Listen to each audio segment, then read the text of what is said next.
Hey everybody, it's Danny Archilla signing on as the editor-in-chief of Tit Mag. If you don't know what that is, it's the intermittent titter.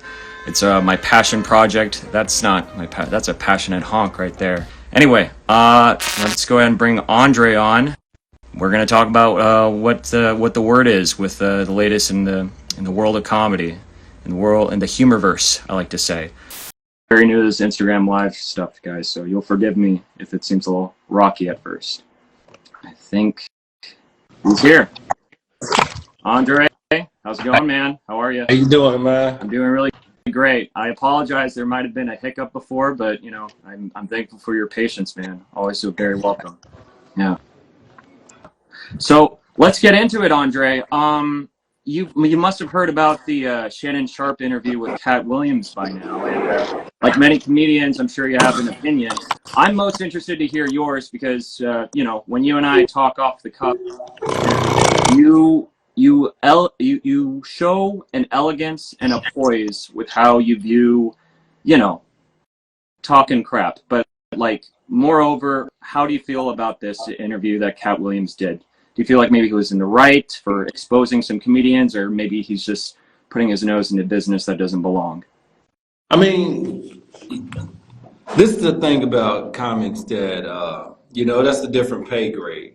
You know what I'm saying? Yeah. So that's the way different pay grade for comedy is. So when you're looking at someone like Cat Williams, you got 30 years. You know, you got 25, 30 years. Everybody he's talking about is 25, 30 years. So for me as a comic, I don't have no place in that conversation. You know what I'm saying? I can say some of the things I felt that he said, you know, we said about just regular comics in general.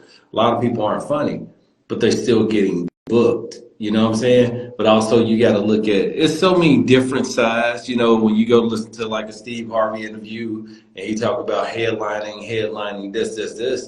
If you know about Cat Williams is only on tour basically as the strongest comic. Everybody else is okay, but they're not, you know what I'm saying? They're not joggers. Yeah. They're not gladiators.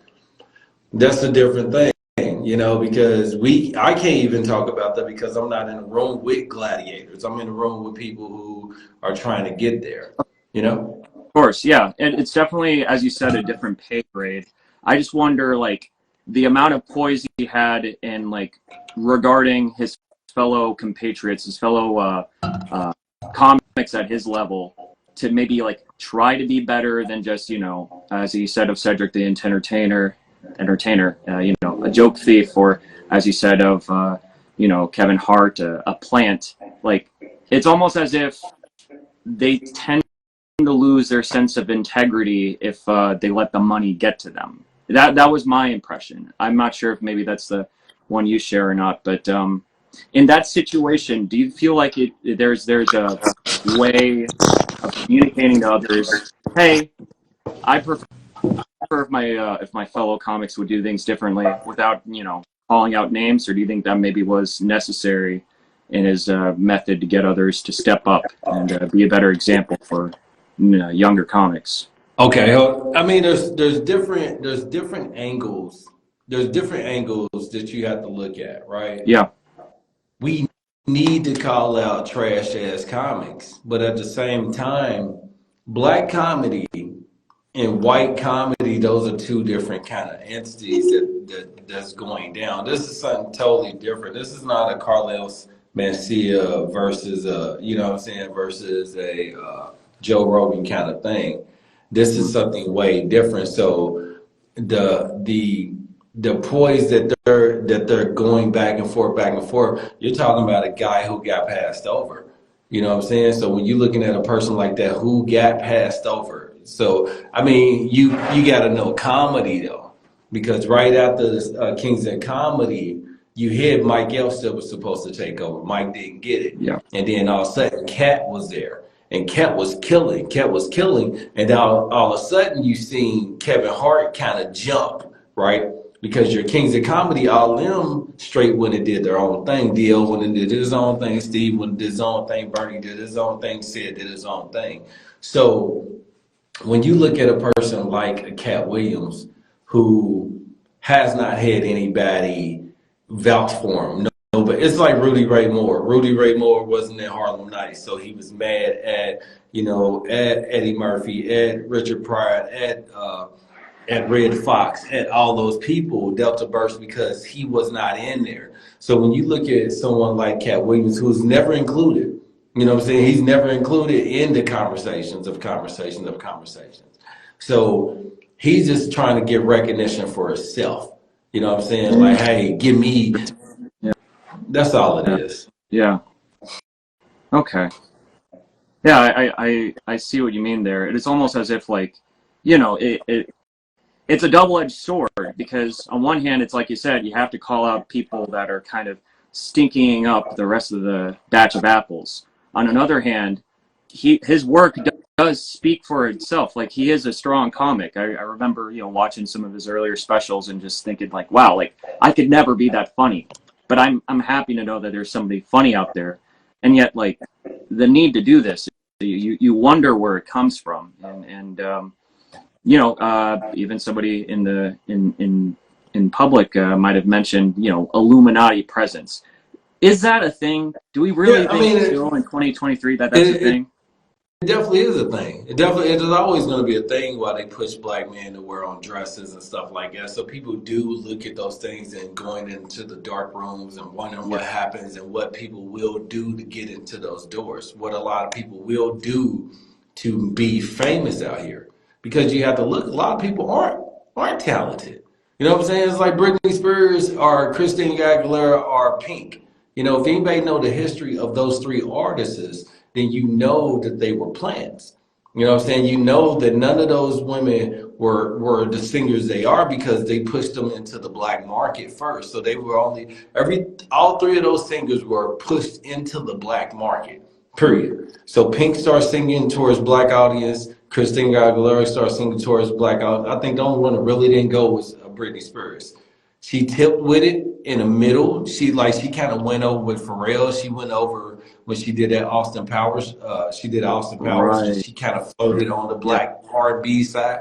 But most of those white singers, they push them into the black genre to make them famous, right? And then once black people start getting them, then white people latch on to them, then they never come out. Black artists don't get that opportunity. Black artists is like, you don't get the crossover. You can't cross over. So when you look at someone like Cat, when he's mad because what Kevin Hart did is something that a lot of those other comics couldn't do, but Steve Harvey, right? Which is cross over to the white circuit. Steve Harvey's not black funny anymore. He's just white funny. So we separate that when you're not going. Is black funny, white funny, or is just funny, right? Yeah. That's the whole thing of what we're trying to be. A lot of the reason why I say a lot of people can't jump in this conversation is because a lot of people aren't super funny. So are you looking at it as a fan or are you looking at it as a comedian? Because a lot of people can't hold on one sec. Hold on. Sorry. No worries. Go on. I do see that. I do see that there is like there will always be like a difficulty, and I think it's just from a lack of curiosity. I would say a lack of curiosity to like go beyond your bounds and everything. I would like to think I try to be curious enough to like try to perform in front of all sorts of audiences, but it's hard.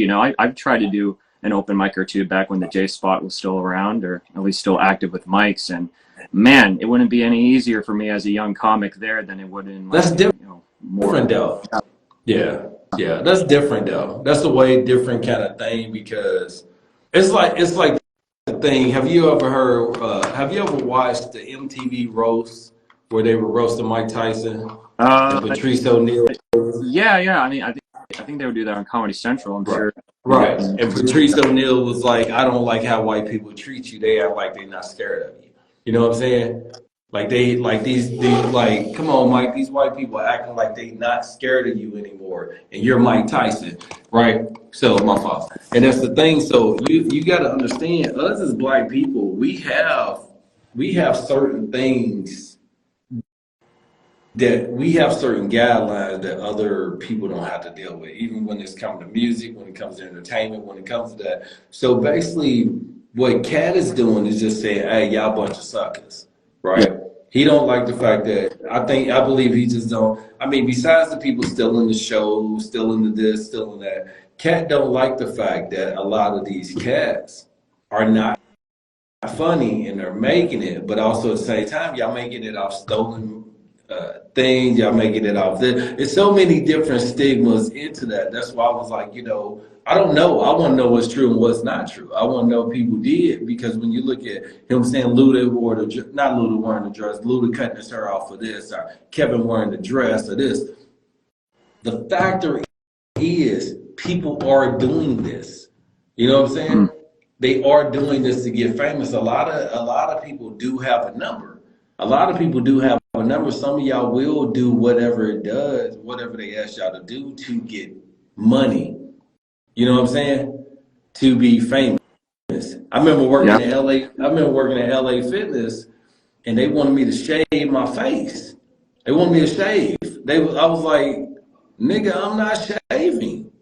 I'm not shaving. That's not me. That's a white boy thing. That's a Hispanic thing to shave your face. That's a women's thing. We don't do it. I literally just shaved my face today, so Yeah. that couldn't have been better said. We just Yeah, maybe don't. something that you're just feeling to do. There's nothing Yeah. wrong with it, but I mean, they get on your case about it. It's Yeah. ridiculous. I never understood the baby face thing. You know what I'm saying? The dry face, the baby face thing, but that's something that they always pushed. You know Yeah. what I'm saying? They push the baby face, dry face thing, but in the black community, it's like you can't walk around with a dry face. You know what I'm saying? You gotta have stash, you gotta have something on your face, you gotta have this, you gotta have There that. So to certain standards, there's certain molds that others that came before you have perpetuated. And because of that, if you don't look like the example, you might be the example of what people consider not to look like. And that's, yeah, it's no, totally it's a masculinity thing. You know what I'm saying? Masculine thing is that more men we wear hair on our face. Black men we wear hair on our face. We don't get that. It's a different kind of level of respect you get as a black man with hair on your face versus no hair on your face. You know what I'm saying? It's just respectful in how they treat you and what they do and things like that. So we judge.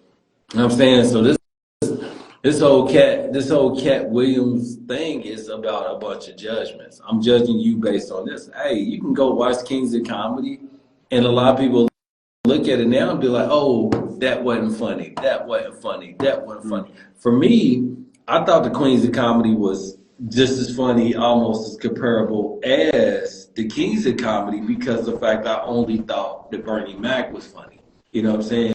I Like on the whole Kings of Comedy, I only thought the Bernie Mac was really the funniest. I thought he was the only person whose show I'd never seen before, really. You know what I'm saying? sure. Everybody else was really doing stuff.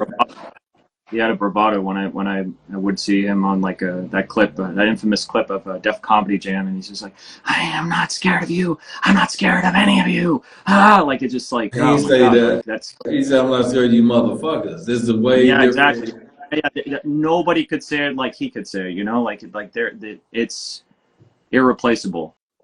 I want to pivot really quickly to a certain note that was made here in an article by the Forbes publication. Sonia Thompson, she wrote this little excerpt here. I'll read it for you really quickly.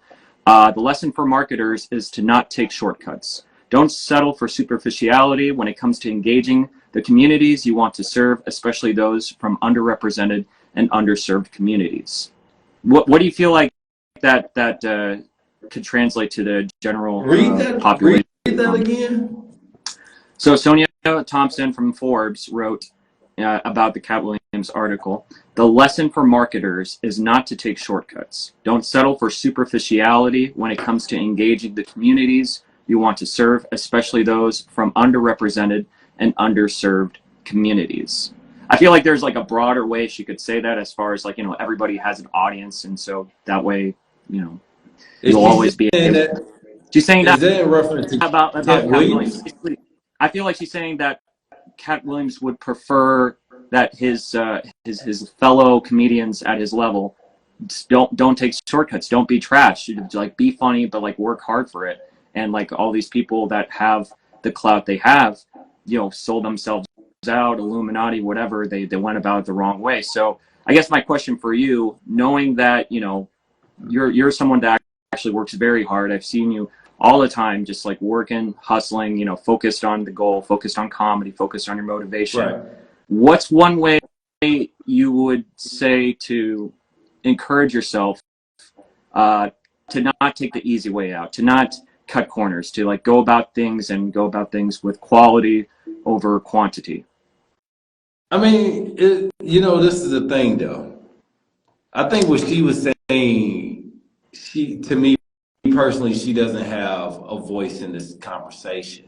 Her 2 cents to me did not matter, because anytime you get to saying underprivileged or this and this, you're already throwing some bullshit out that you don't need to talk about in the conversation. The conversation is this: we're not talking about Cat talking about doing work in the Chitlin circuit or talking about being in mainstream or something like that. The whole thing, and this is the honest truth, is that a lot of comics aren't funny. A lot of comics are not funny at all. A lot of people only have 1 minute. A lot of people might only have a minute, 30 seconds of real funny comedy in their set. Everything else a bunch of bullshit that nobody else remember. A lot of people don't remember their jokes. A lot of people, you know what I'm saying? So the whole thing is, when I look at a Bernie Mac, when I look at a Cat Williams, when I look at a Kevin Hart, when I look at those comics like those juggernauts, those people that made an indentation into their art, those people, to me, have not been copied yet. And you do not see a lot of people as close to that at all. You know what I'm saying? Because a lot of comics aren't that strong. A lot of comics ain't gonna do that. So yeah, a lot of comics will take the shortcut because they know they can't ground up and they can't ball up and get there. And then a lot of people, once they actually get there, a lot of people find out they're not as funny as they really think they are, which is the Joe Coy situation. The Joe Coy situation is that it's not that Joe Coy ain't funny, it's the fact that the writers that they were having in their writing for Joe Coy, they not funny. You know what I'm saying? They're not funny. Yeah. Which is the reality that a lot of comics, because those people that were writers were comics.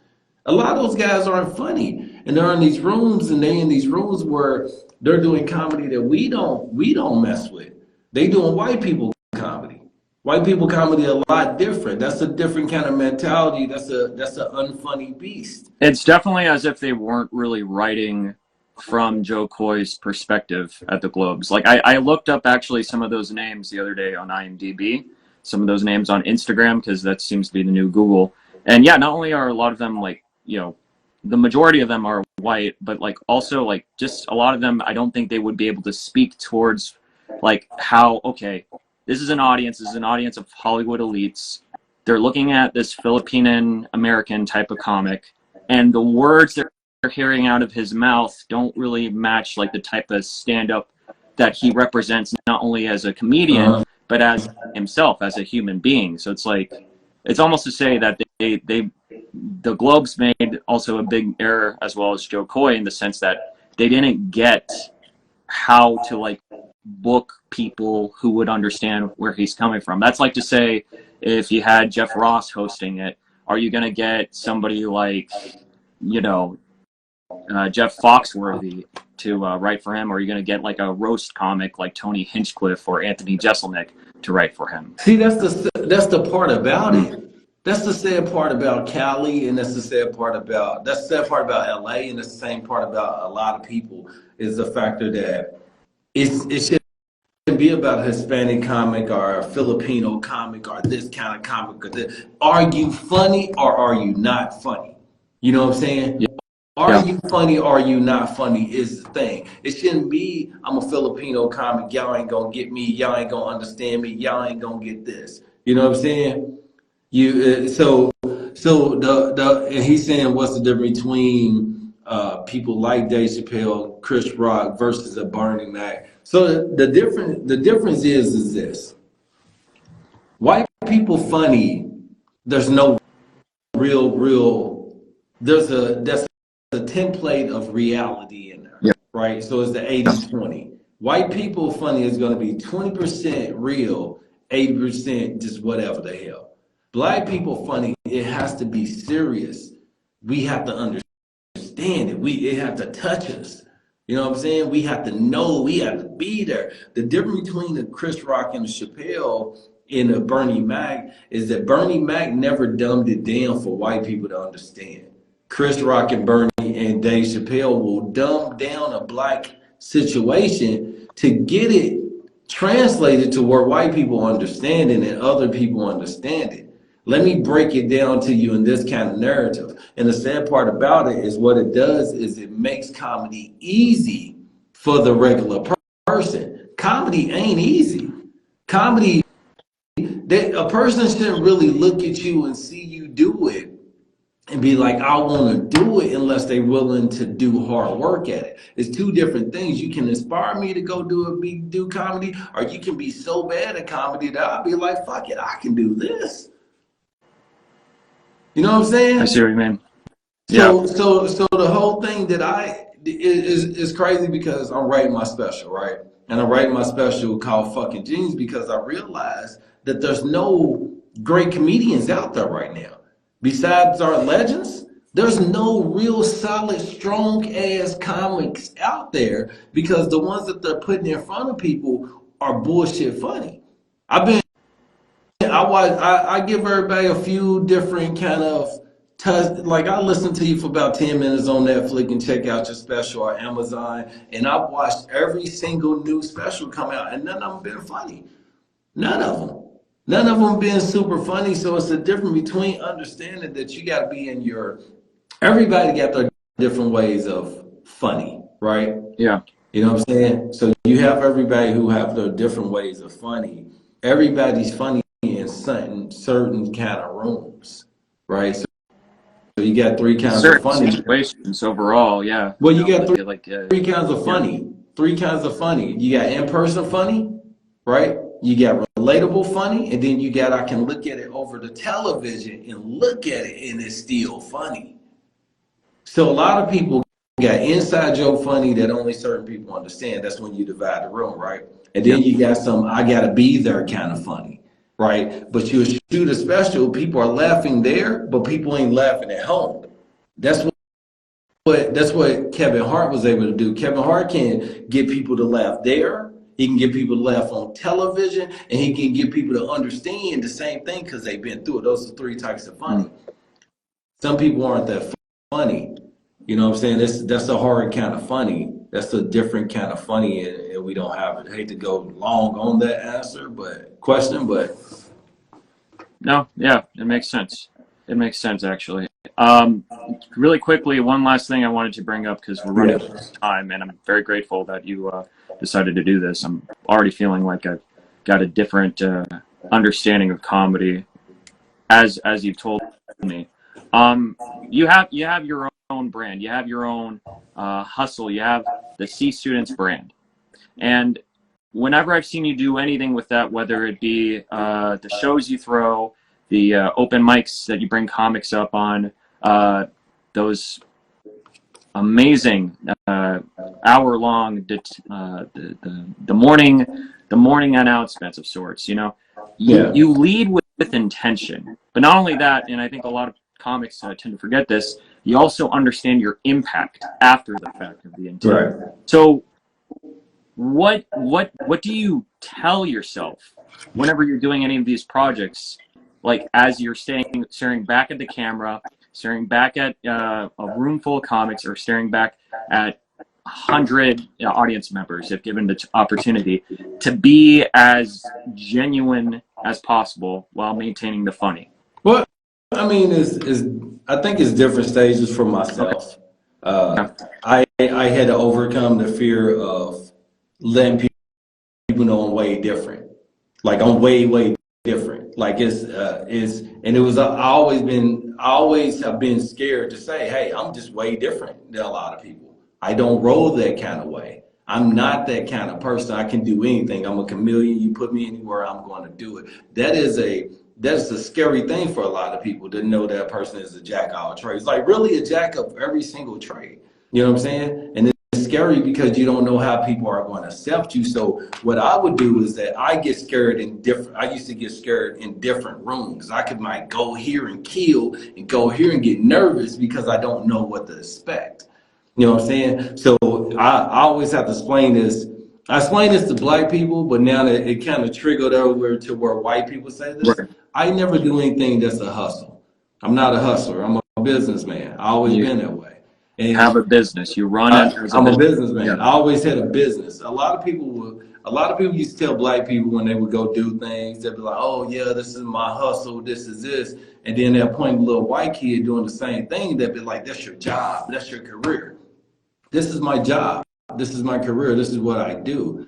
This is no different than me working for a Fortune 500. It's beyond a passion, or as you have said, a hustle. It's your lifestyle. It's what you may very well die doing. Something. I am gonna die doing it because I realize that I can't leave anything behind unless I build it for myself and give it to someone. I can't work for another company and hand that job down. It will never go. As soon as I die, they're gonna put somebody in that position.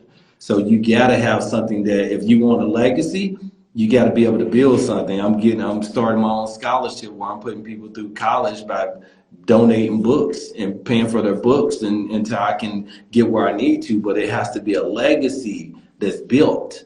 You know what I'm saying? So everything I do when it comes to my brand, I started out as a male entertainer, as a stripper, but I've been on my own since I was 14 years old.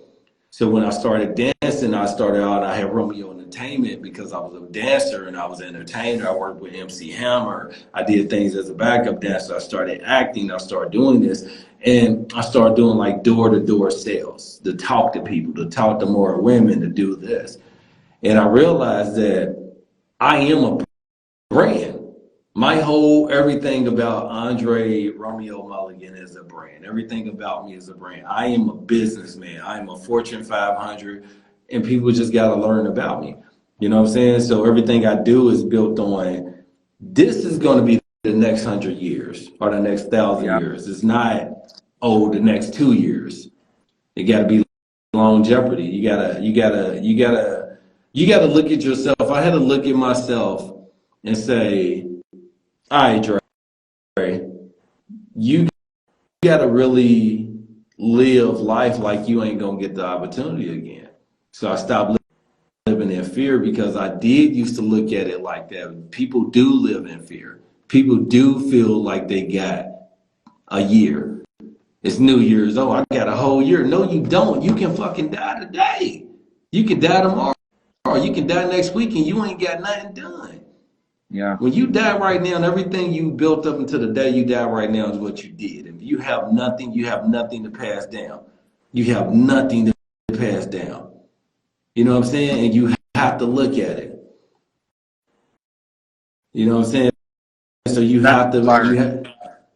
So I hear you on that. I hear you on that because I just always see New Year's celebrations as like fun, they're cool, but it's also like every day is already a new year. Why are we making such a big deal out of this one? If anything, we should be celebrating this thing every month because at least then there's some sort of acknowledgement that like you're only as better than you were last year. That's the best way to measure your success. If you're upgrading your proficiency, if you're upgrading your professionalism in the workplace and amongst peers, if you're able to like stay on top of your shit, open your mail, pay the bills, do what needs to be done so that way by the time you hit 80 years old, you're set for life, like that sort of thing, it adds up after a while, like loose change, so.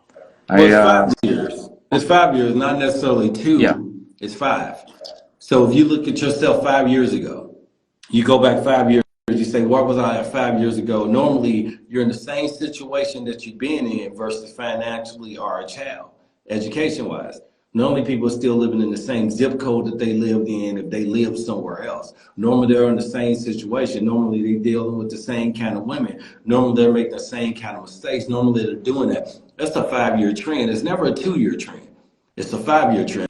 And the 2-year trend is for the next 10 years. But the 5-year trend is to figure out, I've been in this same situation for the last 5 years. So you go back and you go back. And then that whole thing shapes yourself for the next 10 years. So everything you learned 10 years ago is where you at right now. And that's why you're in the situation you at right now. But if you check yourself 5 years ago, you're normally in the same situation you are 5 years ago. You have not grown. You have not gained. Financially, you're in the same situation. Mentally, you might be in the same situation. It's everything, history repeats itself. The same shirt you wearing right now, you was wearing when you was 5 years old, when you was 7 years old, same exact shirt. Don't know it. History just repeats itself. So if you look at yourself 5 years ago, you look back now, you'd be like, shit, something's about to happen to me right now because you're in the same place. Those are words to live by. Those are words to remember. Andre, I want to thank you so much for joining me on the initial Instagram Live interview for Tit Mag. Before we sign off, is there any sort of plugs you want to share with the audience? Follow your continued pursuit of the dream, the legacy, the perpetual business that stays succeeding. Anywhere we could follow you? Oh yeah, most definitely. André Mulligan on all platforms. André Mulligan Live on Instagram. C Students podcast. C Student brand. Follow it. cstudent.style is my clothing line. Just ask people definitely support me. I got my comedy special that I'm shooting right now, which is fucked up. Called fucking Genius. With a P. PHUCKIN Yes. Genius. Yeah. Just grind, man. And then to get you some sleep, bro. Don't be falling asleep on the interview. You got me feeling like I'm doing something. I'm not falling asleep. I'm just trying to. I got a lamp right in front of me. No, I'm not rolling my eyes. I'm just trying to look at the camera. But I've been awake and I've been captivated. You gotta close. You gotta wipe people close. You gotta move it back. You probably got it all in your face with the light move in it back your like this. Okay. Relax. This is relax. There you go. This is what I'm gonna do for the next interview. I'll do this. Right. I actually am running late for another podcast. But yeah, man, I truly appreciate you, man. But follow me, add me. It's fantastic. All right, Andre, you take it easy then. This is Danny Archilla and Andre Mulligan signing off from Tit Mag. Have a good night, everybody. Boom. Thank you. All right.